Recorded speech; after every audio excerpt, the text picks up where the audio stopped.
आज मी तुम्हाला जो उपाय सांगणार आहे तो केसांची वाढ लवकर आणि दुपटीने होण्यासाठी एक ट्राईड आणि टेस्टेड असा आयुर्वेदिक फॉर्म्युला आहे, ज्याला मॉडर्न सायन्सने सुद्धा प्रूव्ह केलेला आहे. जर तुमचे केस खूप जास्त गळत असतील आणि वर्षानुवर्ष वाढत वगैरे नसतील आणि सध्या केस गळून गळून टक्कल पडेल की काय अशी तुम्हाला भीती वाटत असेल आणि त्यासाठी जर तुम्ही महागडे शॅम्पू आणि कंडिशनर वापरत असाल तर आत्ताच थांबा आणि एकदा आपला हा व्हिडिओ शेवटपर्यंत नक्की बघा, कारण अतिशय साधा आणि सोपा असा उपाय आज मी तुमच्यासोबत शेअर करणार आहे, ज्यामुळे तुमची केस गळती अगदी 100% कमी होईल आणि केसांची वाढ देखील दुप्पट पटीने होण्यासाठी सुरुवात होईल. आणि यासाठी तुम्हाला महागडे प्रोडक्ट देखील वापरण्याची अजिबात गरज नाहीये, तर घरातल्या गोष्टींचा वापर करूनच आपण ही रेमेडी बनवणार आहोत. चला तर मग आता जास्त वेळ न घालवता आपली रेमेडी बनवायला आपण सुरुवात करूया. पण त्या अगोदर चॅनलवरती नवीन असाल तर सबस्क्राईब करा आणि तुम्ही आपला हा व्हिडिओ नक्की कुठून पाहताय कमेंटमध्ये सांगायला अजिबात विसरू नका. तर बघा, रेमेडी बनवण्यासाठी सर्वात अगोदर आपल्याला लागणार आहेत लाल कलरचे कांदे, कारण लाल कलरच्या कांद्यामध्ये सल्फरचं प्रमाण खूप जास्त असतं आणि हेच सल्फर आपली केस गळती कंट्रोलमध्ये करण्यासाठी मदत करत असतं. आणि त्यामुळेच मी तुम्हाला इथं सांगितलंय तुम्हाला फक्त लाल कलरच्या कांद्याचाच वापर करायचा आहे. आणि बघा, जेव्हा आपण लाल कलरचा कांदा कापत असतो तेव्हा आपल्या डोळ्यामधून खूप जास्त प्रमाणात पाणी येतं.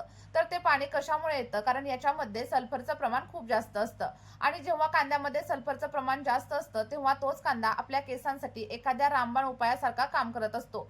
सोबतच याच कांद्यामध्ये अँटीऑक्सिडंट सुद्धा असतात, ज्यामुळे जर तुमचे केस डॅमेज वगैरे होत असतील ना तर ते कमी होतात आणि अकाली पांढरे केस होण्याची समस्या देखील हळूहळू कमी होण्यासाठी मदत होत असते. बघा, साधारणतः मध्यम आकाराचा एक कांदा आपल्याला इथं घ्यायचा आहे आणि एखाद्या किसणीच्या साह्याने व्यवस्थित असा किसून घ्यायचा आहे. कारण बघा, आपल्याला या रेमेडीमध्ये कांद्याच्या रसाचा वापर करायचा आहे आणि मी सांगितलेल्या पद्धतीने देखील तुम्ही कांद्याचा रस काढून घेऊ शकता किंवा मग तुम्हाला जशी पद्धत सोपी वाटेल तशा पद्धतीने तुम्ही कांद्याचा रस काढून घेऊ शकता. आणि जर तुम्हाला हे सिरम जास्त प्रमाणावरती बनवायचं असेल किंवा मग जास्त लोकांसाठी बनवायचं असेल तर तुम्हाला काय करायचंय, कांद्याला आपल्याला छोट्या छोट्या पीसेस मध्ये कट करून घ्यायचं आणि त्यानंतर एखाद्या मिक्सरच्या भांड्यामध्ये याला बारीक वाटून त्याची पेस्ट रेडी करून घ्यायची. आणि त्यानंतर तुम्हाला जेवढ्या प्रमाणावरती हवा तेवढ्या प्रमाणावरती तुम्ही कांद्याचा ज्यूस इथं रेडी करू शकता. पण मला हे सिरम फक्त एका वेळीसाठीच लावायचं आहे आणि त्यामुळे मी फक्त मध्यम आकाराचा एक छोटासा कांदा घेतलेला आहे आणि त्याला व्यवस्थित असं किसून घेतले. आणि किसून घेतल्याच्या नंतर तुम्ही बघू शकता आपला जो काही कांद्याचा किस आहे तो इथं रेडी झालेला आहे. आता यापासून आपल्याला कांद्याचा ज्यूस वेगळा करायचा आहे आणि कांद्याचा ज्यूस वेगळा करण्यासाठी मी इथे एका गाळणीचा वापर करणार आहे. जर तुम्हाला गाळणीचा वापर करायचा नसेल तर एखाद्या कॉटनच्या कापडामध्ये टाकून देखील तुम्ही कांद्याचा रस अगदी व्यवस्थितपणे बाहेर काढू शकता. आणि त्यानंतर जो काही कांद्याचा रस आपला रेडी होईल तो आपल्या केसांवरती एखाद्या मॅजिक सारखं वर्क करणार आहे. आणि जर तुम्हाला विश्वास बसत नसेल तर तुम्ही एकदा गुगलवरती देखील नक्की सर्च करू शकता की कांदा आपल्या केसांसाठी किती जास्त फायदेशीर असतो. आणि त्यानंतर तुम्हाला देखील विश्वास बसेल की खरोखरच आपली ही रेमेडी केसांवरती काम करते. आणि जेव्हा कांद्याचा रस आपण केसांवरती अप्लाय करतो तेव्हा आपले झाडूसारखे दिसणारे केस देखील अगदी सिल्की, स्मूथ आणि शायनी होण्यासाठी मदत होत असते. त्यासोबतच जर तुमचे केस गळून गेलेले असतील तर त्या ठिकाणी देखील कांद्याच्या वापरामुळे नवीन बेबी हेअर्स यायला सुरुवात होत असते. बघा, आपण कांद्याचा रस डायरेक्टली आपल्या स्कॅल्पवरती अप्लाय करणार नाहीये, तर याच कांद्याच्या रसामध्ये आणखी 2 गोष्टींचा वापर आपण करणार आहोत. आणि त्यानंतर कांद्याचा जो काही रस आहे त्याचे बेनिफिट्स अगदी डबल प्रमाणावरती वाढणार आहेत. तुम्ही इथं बघू शकता साधारणतः 2 चमचे एवढा कांद्याचा रस आपला इथं रेडी झालाय. आणि या रेडी झालेल्या कांद्याच्या रसामध्ये आपल्याला सगळ्यात पहिल्यांदा एक महत्त्वाचा असा घटक ऍड करायचा आहे आणि ते म्हणजे खोबरेल तेल, म्हणजेच कोकोनट ऑइल. कारण तुम्हाला माहित असेल कोकोनट ऑइल आपल्या केसांसाठी किती जास्त फायदेशीर असतं. आणि जर तुम्ही कांद्याचा रस तसाच केसांवरती अप्लाय केला तर तुम्हाला इचिंगची वगैरे समस्या जाणवू शकते. त्यामुळे मी सांगितलेल्या पद्धतीने तुम्हाला ही रेमेडी वापरायची आहे. बघा, साधारणतः 1 चमचा एवढं कोकोनट ऑइल आपल्याला या कांद्याच्या रसामध्ये ऍड करायचंय. आणि जेव्हा नारळाचं तेल आपण केसांवरती अप्लाय करतो तेव्हा आपल्या केसांची मुळं मजबूत होतात आणि सोबतच जर तुमचे केस ड्राय झालेले असतील, फ्रीझी झालेले असतील तर ते देखील चमकदार आणि सॉफ्ट होण्यासाठी मदत होत असते. आणि हेच खोबरेल तेल आपल्या प्रत्येकाच्या घरामध्ये अगदी इझिली अवेलेबल असतं, पण बऱ्याच वेळा आपण ते केसांवरती लावणं टाळत असतो. पण मी सांगितलेल्या पद्धतीने तुम्ही फक्त एकदा खोबरेल तेल कांद्याच्या रसामध्ये मिक्स करून केसांवरती अप्लाय करायला सुरुवात करा. त्यानंतर तुम्ही कोणत्याही महागडं असं तेल वगैरे अजिबात वापरणार नाही. बघा, व्यवस्थित असं मिक्स करून घ्या आणि मिक्स झाल्याच्या नंतर आपण आणखी एक मॅजिकल अशी गोष्ट यामध्ये ऍड करणार आहे आणि ते म्हणजे व्हिटॅमिन ईचं कॅप्सूल. बघा, व्हिटॅमिन ईचं तेल म्हणजे आपल्या केसांसाठी अगदी संजीवनी आहे. ज्याप्रमाणे आपण मेथीदाणे आपल्या केसांवरती वापरतो आणि ते एखाद्या वरदानासारखं आपल्या केसांवरती काम करत असतात ना, सेम त्याच पद्धतीने व्हिटॅमिन ई देखील आपल्या केसांसाठी खूप जास्त फायदेशीर असतं. यामुळे आपल्या केसांची वाढ अगदी दुप्पट होण्यासाठी मदत होते आणि त्यासोबतच जर तुम्हाला स्कॅल्पमध्ये कोणत्याही प्रकारचं इन्फेक्शन वगैरे असेल ना, तर ते देखील कमी होण्यासाठी मदत होते. सोबतच व्हिटॅमिन ईच्या ऑइलमुळे आपल्या केसांच्या मुळांना पोषण भेटतं आणि केसांची वाढ होण्यासाठी देखील मदत होत असते. बघा, व्हिटॅमिन ईचं ऑइल ऍड केल्याच्या नंतर आपल्याला सगळ्या गोष्टी अगदी व्यवस्थित अशा मिक्स करून घ्यायच्या आहेत. आणि बघा, जेव्हा हे तयार झालेले सिरम तुम्ही तुमच्या केसांवरती वापरायला सुरुवात कराल, तेव्हा तुमच्या केसांवरती तुम्हाला अप्रतिम असे बदल जाणवतील. आणि आपल्या या रेमेडीचा वापर तुम्ही अगदी लहान मुलांसाठी देखील नक्कीच करू शकता, कारण आपण यामध्ये कोणत्याही प्रकारचा केमिकलचा वगैरे वापर अजिबात केलेला नाहीये.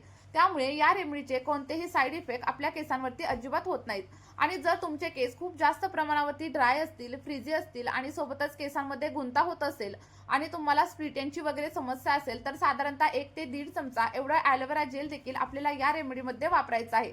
कारण ॲलोवेरा जेलमध्ये मॉइश्चरायझिंग प्रॉपर्टीज असतात, ज्यामुळे जर तुमचा स्कॅल्प ड्राय वगैरे असेल ना, तर ते मॉइश्चराइज होण्यासाठी मदत होते. आणि जर केस फ्रिजी असतील, ड्राय असतील, तर ते देखील अगदी स्मूथ आणि सिल्की होण्यासाठी मदत होत असते. आणि बघा, जर तुम्हाला तुमच्या स्कॅल्पमध्ये कोंड्याची समस्या असेल किंवा मग इचिंगची समस्या असेल ना, तर ॲलोवेरा जेलमध्ये अँटी फंगल आणि अँटीबॅक्टेरियल प्रॉपर्टीज असतात, ज्यामुळे तुमच्या स्कॅल्पमधील खाज आणि सोबतच कोंडा देखील कमी होण्यासाठी मदत होते.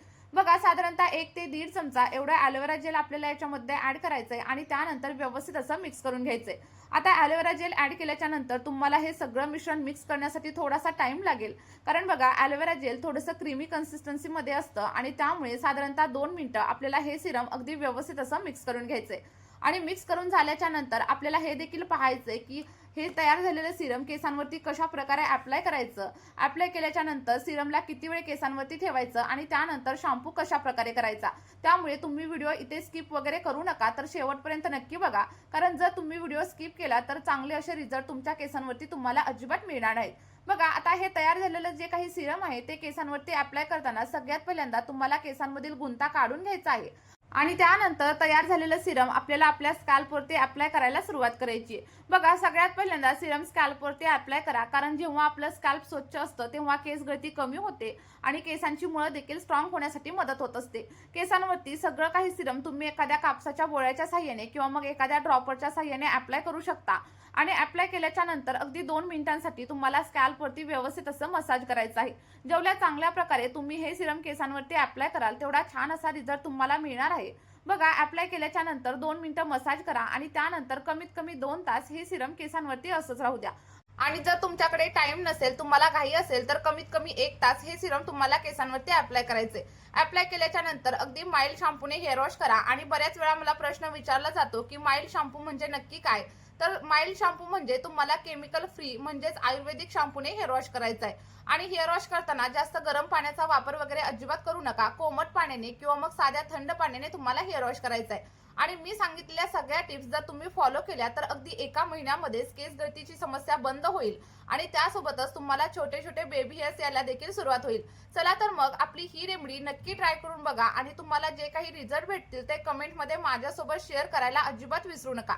आणि जर तुम्हाला रिझल्ट भेटले तर आपली ही रेमेडी तुमच्या मित्र परिवारासोबत देखील नक्कीच शेअर करा, जेणेकरून या रेमेडीचा फायदा त्यांना देखील नक्कीच होईल. या व्हिडिओमध्ये आपण इथेच थांबूया. भेटूया अशाच एका नवीन व्हिडिओमध्ये आणि एका नवीन अशा नैसर्गिक रेमेडी सोबत. आपला हा व्हिडिओ तुम्ही शेवटपर्यंत पाहिल्याबद्दल खूप खूप धन्यवाद. Bye bye.